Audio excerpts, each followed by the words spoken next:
மட்டிக்கினாரு ஒருத்தரு இவரை காப்பாத்தணும் கத்துரு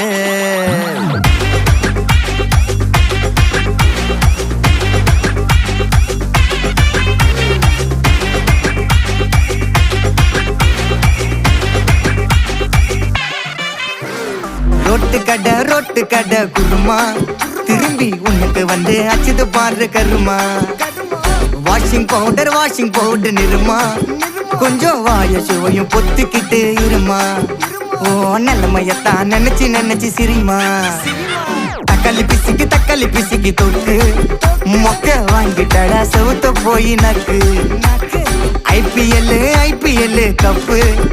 நான் வாங்கி தரேன் லாலிபப்பு சப்பு நீ சோத்தல தான் போடுறியா உப்பு அப்போ இப்படி இருந்த நீ இப்போ இப்படி ஆயிட்ட ரொம்ப மாசு காட்டினவன்